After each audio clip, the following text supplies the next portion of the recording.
थकित को शांति का वचन। भाई भगत सिंह के द्वारा फरवरी 19। तब उन पुरुषों ने यहोवा से बिना सलाह लिए उनके भोजन में से कुछ ग्रहण किया।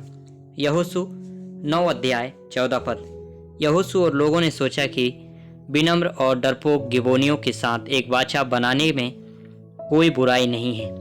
सो उन्होंने विनती करने वाली प्रजा पर कृपा और सहानुभूति जताने की इच्छा से परमेश्वर से सलाह किए बिना गिबोनियों से वाचा बांधी कि वे उन्हें नाश न करेंगे, जिस प्रकार यहोशू ने परमेश्वर से पूछताछ करने और गिबोनियों के विषय में उसकी इच्छा जानने में विफल हुए।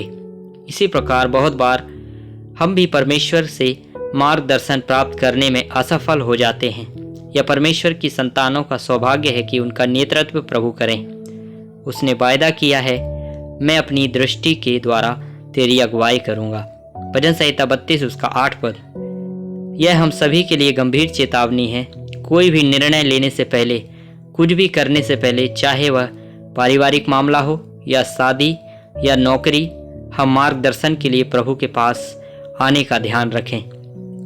कहीं ऐसा ना हो कि हमें नुकसान और शर्मिंदगी का सामना करना पड़े। कुछ लोग सोच सकते हैं कि क्या उन्हें छोटी छोटी बातों के लिए भी प्रभु के पास जाना चाहिए।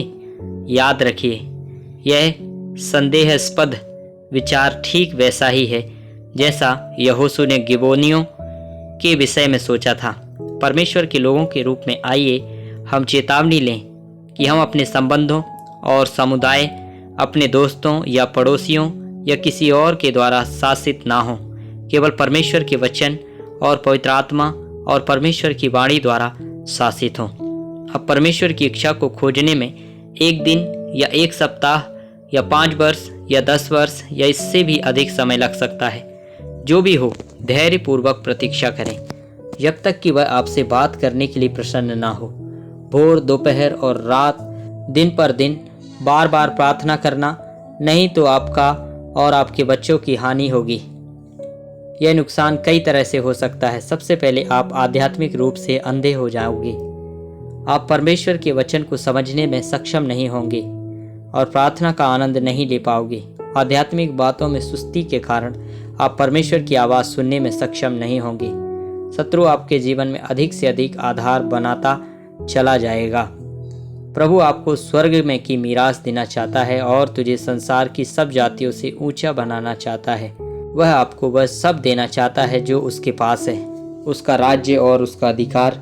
इसलिए कभी कभी वह आपको प्रतीक्षा करवाता है। यदि आप परमेश्वर से सब कुछ प्राप्त करना चाहते हैं तो आपको शत्रु के लिए खुर नहीं छोड़ना सीखना चाहिए। हर चीज़ में तुम्हें परमेश्वर द्वारा शासित होना चाहिए। यह एक दुख की बात है कि किस प्रकार प्रभु की बार बार की चेतावनियों के बावजूद बहुत से माता पिता धोखा खा चुके हैं और अपने बच्चों के भविष्य के विषय में गलतियां कर चुके हैं। कभी कभी उन्हें डर होता है कि उनकी बेटियां बूढ़ी हो रही हैं और कोई उनसे शादी नहीं करेगा, इसलिए उन्होंने परमेश्वर से सलाह मांगे बिना जल्दबाजी में अविश्वासियों से भी शादी कर ली है। उनका तर्क है कि शादी के बाद बेटियां अपने पति का हृदय परिवर्तन करा सकती हैं।